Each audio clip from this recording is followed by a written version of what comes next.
Hello, dear students. Welcome back in Tiger Gurukul. I'm your English mentor, Neha Yadav. Today we'll discuss The Cow of the Barricades, Raja Rao. So, Raja Rao is a celebrated novelist. Raja Rao was an Indian writer in English whose novels and short stories are deeply rooted in metaphysical philosophy. His involvement in the national freedom movement is reflected in these works. The novel Kantapura and a short story The Cow of the Barricades, 1947, are an account of the impact of Gandhian teachings on non-violent resistance against the British rule in India. So, प्रसिद्ध उपन्यासकार राजा राव, आप सभी ने इनका नाम सुना होगा। वो एक अंग्रेजी में एक भारतीय लेखक थे जिनके उपन्यास और लघु कथाएं आध्यात्मिक दर्शन में गहराई से निहित हैं। राष्ट्रीय स्वतंत्रता आंदोलन में उनकी भागीदारी उनके कार्यों में परिलक्षित होती है। उपन्यास कांतापुरा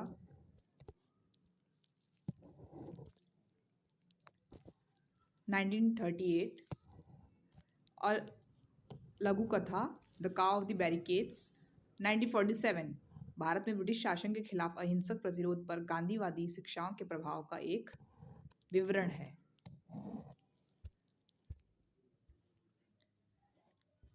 लघु कथा काव ऑफ द बैरिकेड्स हमें महात्मा की काव ऑफ द बैरिकेड्स एक शॉर्ट स्टोरी है। हमें महात्मा गांधी के प्रेरक नेतृत्व में भारत के स्वतंत्रता संग्राम की एक तस्वीर देती है। इस लघु कथा में गौरी कोई और नहीं बल्कि महात्मा गांधी हैं। Sorry, that was guru, master, the master in his short story none other than Mahatma Gandhi. इस लघु कथा में गुरु कोई और नहीं बल्कि महात्मा गांधी है। इस कहानी में गौरी नामक गाय की उपस्थिति और कहानी के अंत में उनकी मृत्यु ऊर्जा के स्थायी स्रोत का प्रतीक है, जो पवित्रता, शांति, अच्छाई और निस्वार्थता में निहित है। Purity, peace and goodness and unselfishness. तो सभी लोग गौरी नामक गाय का बहुत आदर करते थे, जो हर मंगलवार, ठीक है, every Tuesday evening before the sunset, sunset means सूर्यास्त होने से पहले, सभी लोग गौरी नामक गाय का बहुत आदर करते, जो हर मंगलवार की शाम को सूर्यास्त से पहले गुरु के पास आती थी और उनके बाल कुतरती थी। गुरु ने उसे छूकर दुलारा और कहा, गौरी कैसी हो? उसने बस अपने पैर मोड़े और जीभ खींची और सिर हिलाते हुए गुरु के चारों ओर चक्कर लगाया और झाड़ियों में गायब हो गई और अगले मंगलवार तक वह दिखाई नहीं दी।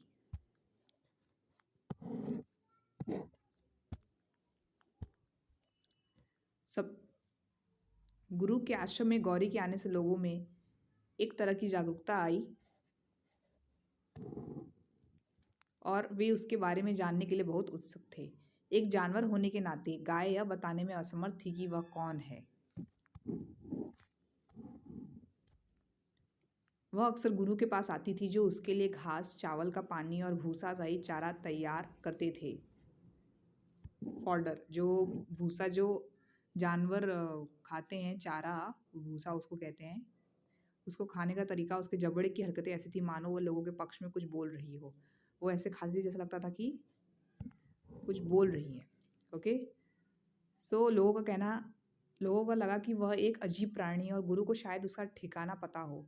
अच्छे से स्वागत किए जाने के बाद उसे बिना रुके आश्रम से चले जाना पड़ा। गुरु ने उसे अपनी लाठीधारी सास समझा। मदर इन लॉ,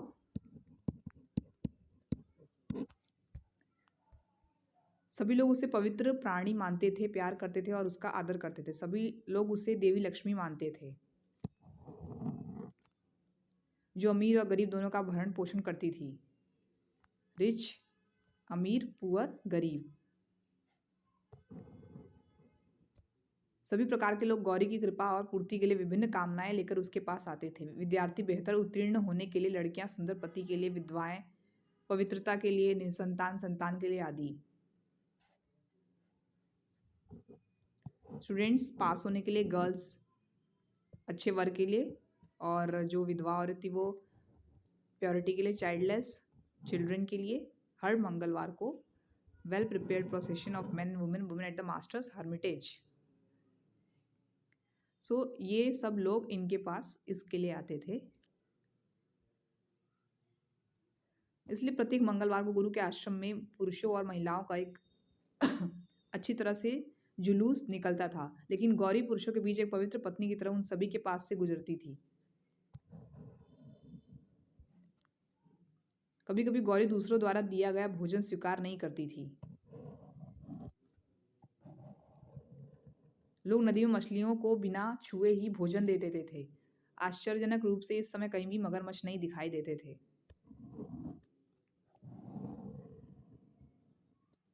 जिससे नदी की मछलियां निर्भय होकर भोजन खा पाती थी।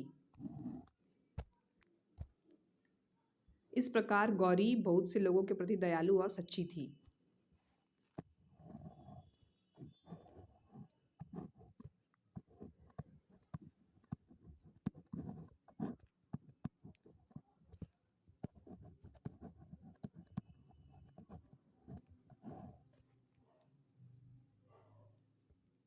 इसलिए वे सभी उसे देवी लक्ष्मी के रूप में पूजते थे।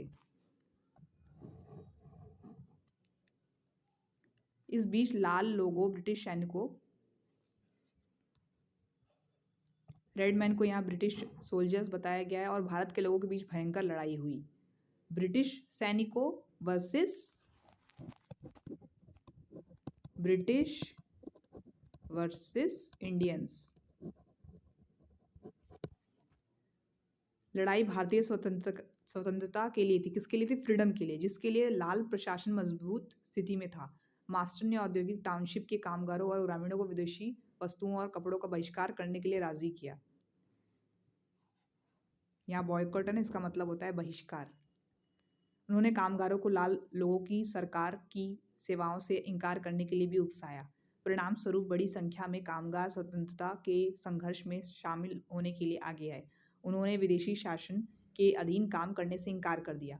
उन्होंने सरकार को कर देने से इनकार कर दिया। हर जगह यह प्रचार किया गया कि बच्चों को लाल सैनिकों की मनोदशा को दर्शाने के लिए नीले या लाल कार्ड लेकर सड़कों पर घूमना चाहिए।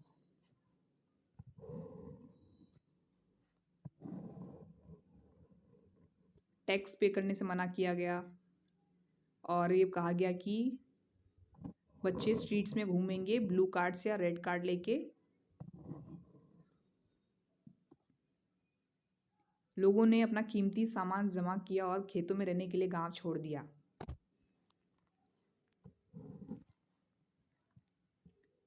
महिलाओं को अपने घरों से बाहर गांव की खुली गलियों में जाने से मना कर दिया गया। स्ट्रीट्स यहाँ पे इसका मतलब गली है। उन्हें मंदिर में पूजा करना जारी रखने से मना कर दिया गया।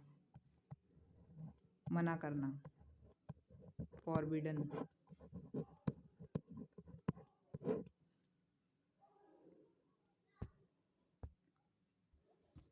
कामगारों ने जगह जगह बैरिकेड बनाए और वे बैरिकेड के पीछे ही रहे। उन्हें उम्मीद थी कि लाल सैनिक बैरिकेड पार नहीं कर पाएंगे और कामगार उन्हें आसानी से हरा देंगे। मास्टर अक्सर लोगों से अनुरोध करते थे कि वे भटके नहीं, हिंसा का रास्ता न अपनाएं, लेकिन कामगार इतने परेशान थे कि उन्हें लगता था कि अगर वे बदला लेने का तरीका नहीं अपनाएंगे तो वे पत्थर दिल लाल लोगों को हरा नहीं पाएंगे। पत्थर दिल।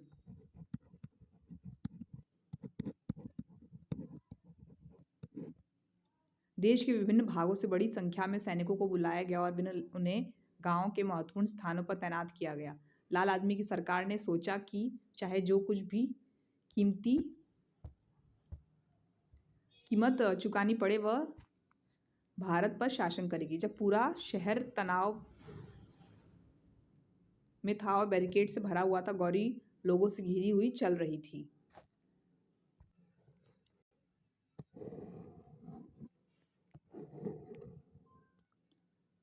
गौरी लोगों से घिरी हुई चल रही थी, जिनमें से कुछ लोग उसकी पूजा करने लगे और उसकी शांति और मुक्ति की भीख मांगने लगे।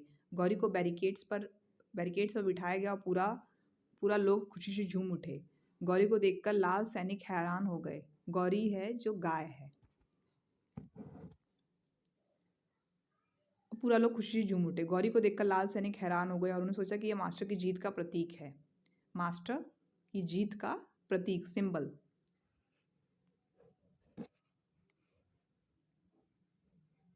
विक्ट्री मीन्स विजय। अब क्या होता है कि लाल सैनिकों के जो उनके जो सरदार होते हैं उन्होंने गोली चलाई और गौरी वहीं मर गई। Gauri died on the spot. Chief means सरदार। लेकिन आश्चर्य की बात यह है कि गौरी के सिर से खून की एक बूंद भी गिरती नहीं देखी जा सकी। But surprisingly nobody could see a drop of blood falling down from गौरीज head. सेठ जमनालाल द्वारका चंद ने उस स्थान पर गौरी की मूर्ति बनवाई और लोग उसकी पूजा करने लगे। बच्चे उसके शरीर पर खेलते थे और गुरु को लगता था कि गौरी स्वर्ग के मध्य में फिर से जन्म लेने की प्रतीक्षा कर रही है। राजा राव की the cow of the barricades में संघर्ष, स्वतंत्रता, नियंत्रण, बलिदान, शांति और स्वतंत्रता का विषय है।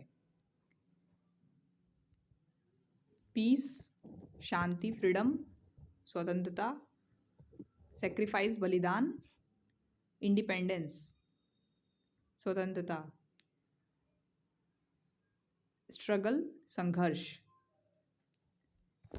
उनके संग्रहित कहानियों के संग्रह से ली गई यह कहानी एक अनाम कथावाचक द्वारा तीसरे व्यक्ति में सुनाई गई है और कहानी पढ़ने के बाद पाठकों को एहसास होता है कि राव संघर्ष के विषय की खोज कर रहे हैं।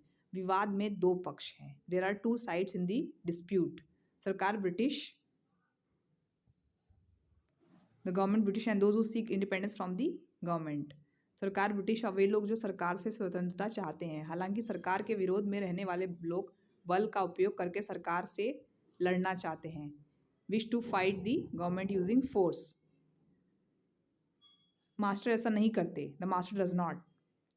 कुछ ऐसा जो कई लोगों को खुद से ही संघर्ष में डाल देता है क्योंकि वे मास्टर और ब्रिटिश शासन का विरोध करने वालों दोनों को ही सही मानते हैं। यह महत्वपूर्ण हो सकता है कि क्योंकि ऐसा लगता है कि राव उन कठिनाइयों पर विचार कर रहे हैं जो कुछ लोगों ने उस समय महसूस की होगी जब भारत स्वतंत्रता के लिए संघर्ष कर रहा था। यह भी संभव है कि मास्टर महात्मा गांधी का प्रतिनिधित्व करते हों जिन्होंने शांतिपूर्ण तरीकों से ब्रिटेन से स्वतंत्रता प्राप्त करने के लिए संघर्ष किया। कुछ ऐसा जो मास्टर खुद पूरी कहानी में करने का प्रयास करते हैं।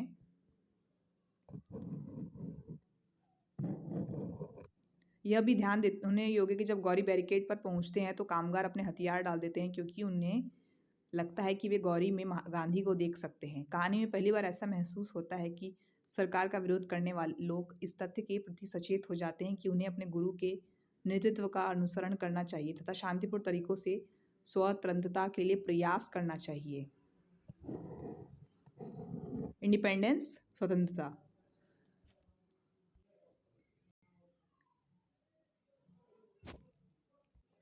कामगारों द्वारा बनाए गए बैरिकेड भी प्रतीकात्मक रूप से महत्वपूर्ण हो सकते हैं क्योंकि वे कामगारों के ब्रिटिश शासन के विरोध को दर्शाते हैं। ऑपोजिशन विरोध।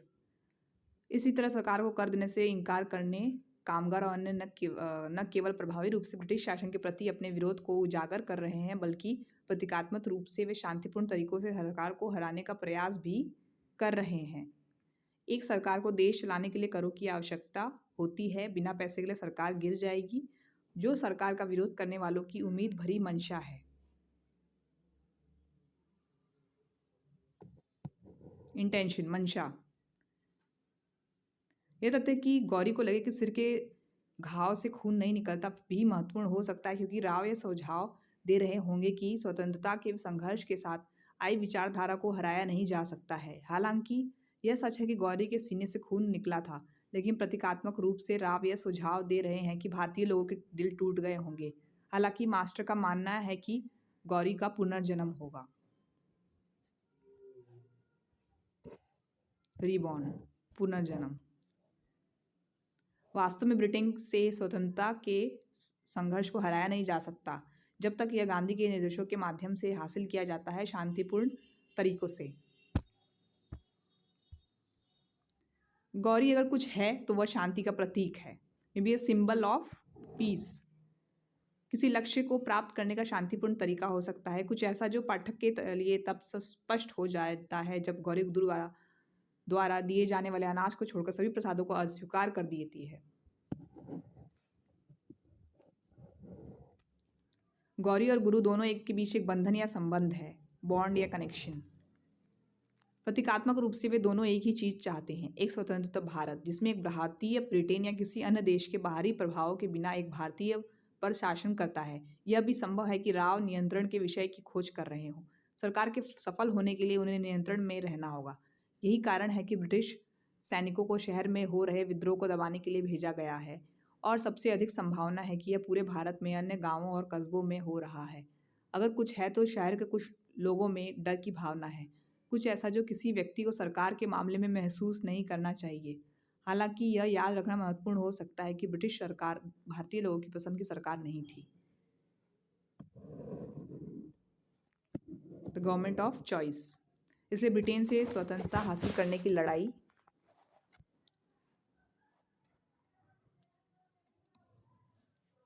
there was a fight to secure independence from Britain.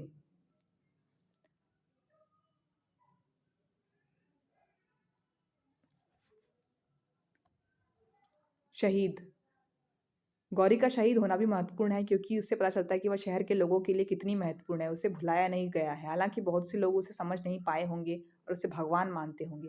उसने स्वतंत्रता के संघर्ष में अपना जीवन बलिदान कर दिया। यह भी महत्वपूर्ण है कि गांव में रहने वाले लोगों को यह जानकर सुकून मिलता है कि गौरी हमेशा के लिए नहीं गई है।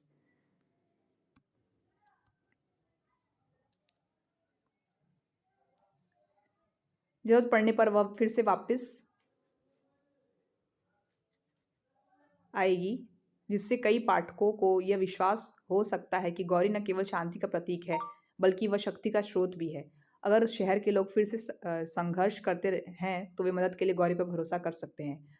गुरु के शब्दों और गौरी के कार्य से शहर में शांति और स्वतंत्रता आई है। साथ ही शहर के लोग खुशहाल जीवन जी रहे हैं। यह इस तथ्य से स्पष्ट होता है कि बच्चे गौरी की मूर्ति के चारों ओर खेल रहे हैं। ऐसा लगता है कि जैसे शहर में स्वतंत्रता की भावना फैल गई है। ब्रिटिश शासन से मुक्ति और सभी भारतीय लोगों को खुद पर शासन करने की क्षमता। औपनिवेशिक शक्ति के प्रभाव के बिना, कॉलोनियल पावर, औपनिवेशिक काल आप सुनते होंगे, वही चीज जिसके लिए गांधी ने अपने जीवन के लिए दौरान प्रयास किया था, स्ट्राइव, प्रयास।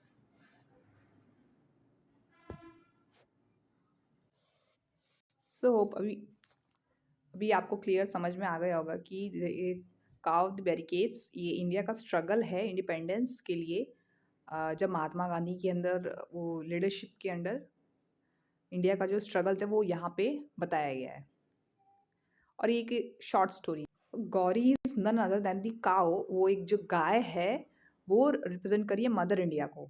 वो हर ट्यूसडे को आती है, जाती है मास्टर के पास, और उनका हेयर ऐसे छूती है एंड वो फिर झाड़ी में छिप जाती है, बुशेस में छिप जाती है।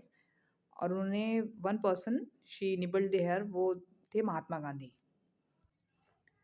सो इसमें जो Gauri carries the crowd to the barricades, they sing, वो वंदे मातरम गाते हैं और फिर काव को लिंक करते हैं मदर इंडिया से।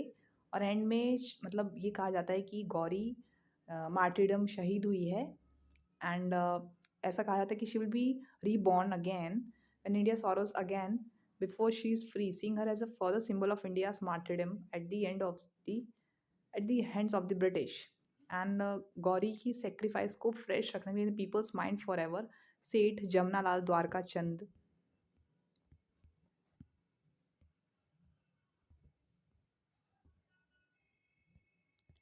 ही इरेक्टेड अ मेटल स्टैचू, वहाँ पे एक मेटल स्टैचू खड़ी की जाती है एंड जहाँ पे स्पॉट पे she was killed and she was very like a strong symbol here indicating Mother India. So hope you all love this video and